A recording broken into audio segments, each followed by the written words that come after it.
Hello বন্ধুরা, আজকে তোমরা দেখবে টাকা শরীরের লোভ একটা মানুষকে কোথা থেকে কোথায় নিয়ে গিয়ে দাঁড় করাতে পারে। 2023 সালে মুক্তি পাওয়া Indian anthology film last stories 2 নিয়ে থাকবে আমাদের আজকের কাহিনী। অ্যান্থোলজি ফিল্ম মানে যেখানে ছোট ছোট অনেকগুলো গল্প থাকবে, তবে একটা গল্পের সাথে অন্য গল্পের কোনো মিলই থাকবে না। তো গল্পের শুরুতেই আমরা বিজয় নামের এক ব্যক্তিকে দেখতে পাই। সে তার গার্লফ্রেন্ডের সাথে দেখা করার জন্য গাড়িতে করে কোথাও যেন যাচ্ছিল। গাড়িতে করে যাওয়ার সময় সে তার গার্লফ্রেন্ডের সাথে ভিডিও কলে কথা বলতে থাকে। তাদের কথার মাঝখানে কাবাবের হাড্ডির মতো বিজয়ের শ্বশুর তাকে ফোন দিয়ে দ্রুত অফিসে যেতে বলে।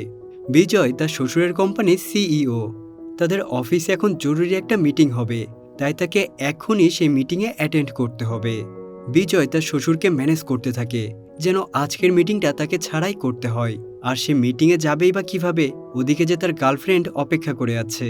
কিন্তু বিজয়ের শ্বশুর তার কোনো কথাই শোনে না। তাই সে তার স্ত্রীকে কল করে বলে, তুমি একটু আমার শ্বশুরকে ম্যানেজ করে দেখো, আমি আজকের মিটিংয়ে অ্যাটেন্ড করতে পারবো না। কিন্তু এতেও কোনো লাভ হয় না, কারণ বিজয়ের স্ত্রীও সেম কোম্পানির বোর্ড অফ ডিরেক্টর, তাই তাকেও এই মিটিংয়ে যেতে হচ্ছে। এজন্য সে বিজয়কে বলে, যেহেতু আমি মিটিংয়ে যাচ্ছি তাই তোমাকে আসতেই হবে।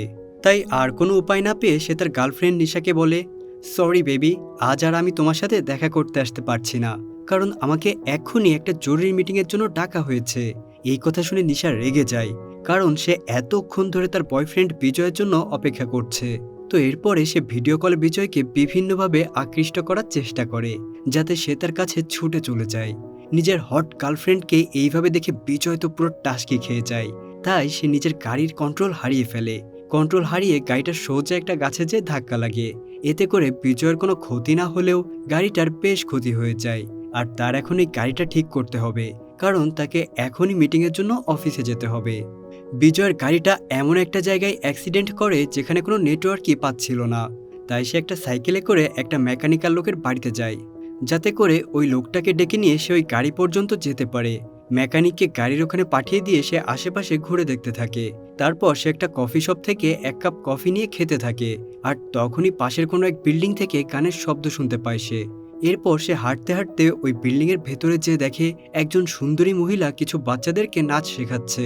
আর এখন আমরা যে সুন্দরী মহিলাটাকে দেখতে পাচ্ছি তার নাম শান্তি। সে তার কাজ শেষ করে বাড়ি যাওয়ার জন্য রেডি হয়। আর তখনই সে বিজয়কে দেখতে পায়। তারা দুজন যেভাবে দুজনের দিকে তাকিয়েছিল, দেখে মনে হচ্ছিল তারা অনেক আগে থেকেই দুইজন দুইজনকে চেনে। কিন্তু শান্তি কোনো কথা না বলে সেখান থেকে সোজা বাইরে বেরিয়ে আসে। তার পিছু নিতে নিতে বিজয় সেখানে এসে জিজ্ঞাসা করে, শান্তি, তুমি কেমন আছো? কোথায় ছিলে এতদিন?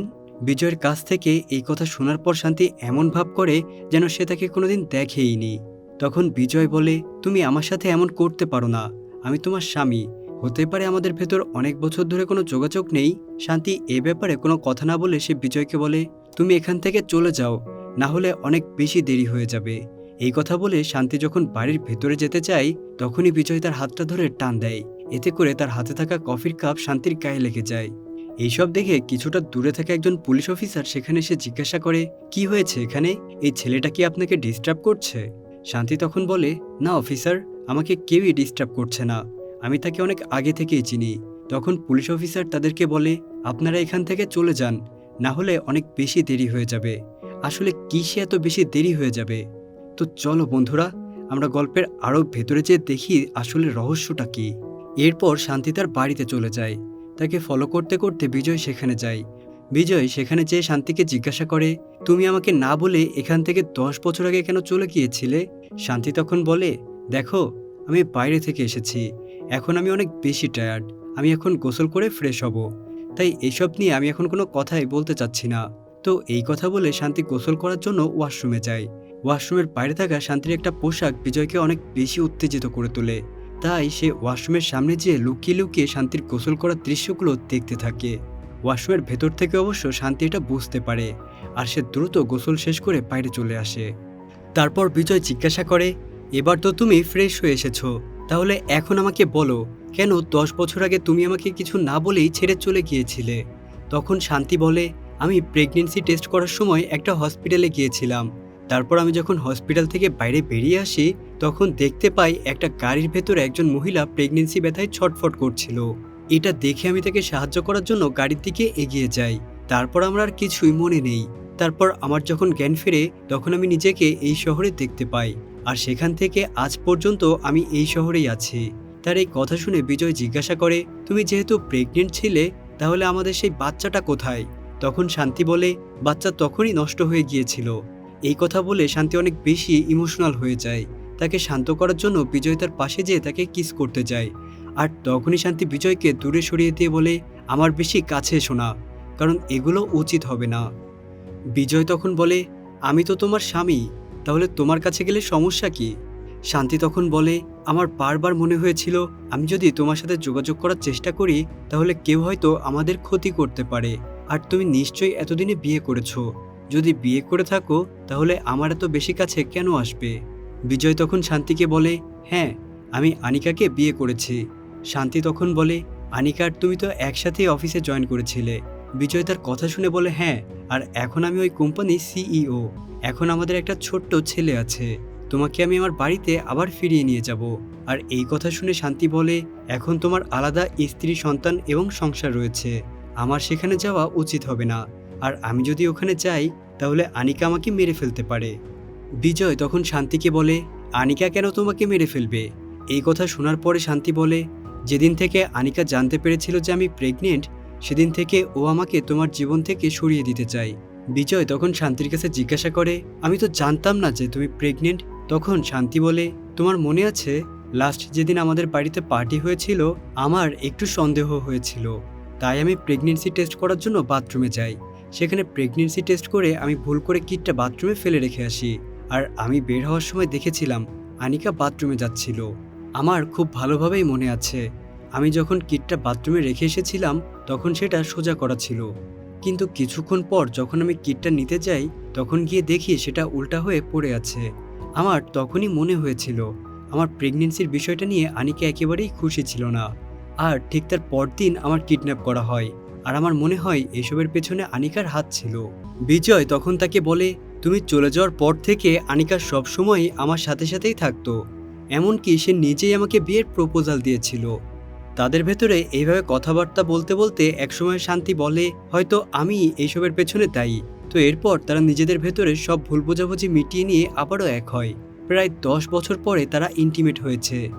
এরপর শান্তি বিজয়কে বলে, তুমি হয়তো তাহলে আমাকে আজকে আবারও প্রেগনেন্ট করে দিলে।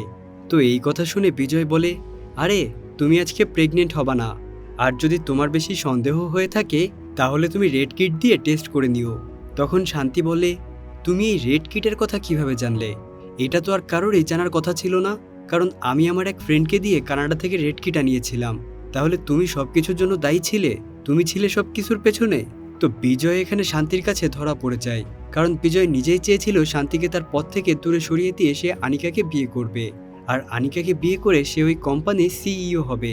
তো এখানে শান্তি বিজয়ের উপর অনেক বেশি চিল্লাতে থাকে, তাই সে সবকিছুই শান্ত রাখার জন্য শান্তিকে বালিশ চাপা দিয়ে মেরে ফেলে। বেচারা কি আর করবে, সে তো ধরা পড়ে গিয়েছে। এরপর বিজয় চলে যাওয়ার জন্য যখন বাইরে বের হতে যাবে, ঠিক তখনই বাইরে থেকে সেই পুলিশ অফিসারটা দরজায় নক করে। যেহেতু বাড়ির ভেতর থেকে কোনো শব্দ আসছিল না, তাই পুলিশ অফিসার ভাবে বাড়ির ভেতরে হয়তো কেউ নেই। যখনই পুলিশ অফিসার সেখান থেকে চলে যেতে যাবে, ঠিক তখনই বিজয়ের হাত লেগে একটা শোপিস নিচে পড়ে যায়। আর এই শব্দ শুনে পুলিশ অফিসার বাইরে থাকা একটা ডুপ্লিকেট চাবি দিয়ে শান্তির বাড়ির দরজা খোলার চেষ্টা করে। অন্যদিকে বিজয় পুলিশ অফিসারের চোখ ফাঁকি দিয়ে ছুটতে ছুটতে সেই গাড়িটার কাছে চলে আসে। সে যখন সেখানে আসে তখন দেখতে পায় গাড়ির ভেতর থেকে কোনো একজন মানুষকে নামানো হচ্ছে। বিজয় আরও সামনে যেয়ে দেখতে পায় এটা আর কেউই নয়, বরং সে নিজেই। আসলে যখন এই গাড়িটা অ্যাক্সিডেন্ট হয়েছিল তখন ইনস্ট্যান্ট সে মারা যায়। আর তার স্বপ্নে তখন শান্তি এসে তাকে বলে যায়, এখান থেকে তুমি দ্রুত চলে যাও, না হলে অনেক বেশি দেরি হয়ে যাবে। আর এতক্ষণ আমরা যে দৃশ্যগুলো দেখলাম সবই ছিল বিজয়ের কল্পনা। আর এই বিষয়টা দেখিয়েই আমাদের গল্পটা এখানেই শেষ হয়ে যায়। তো দেখা হবে পরবর্তী কোনো ভিডিওতে। আল্লাহ হাফেজ।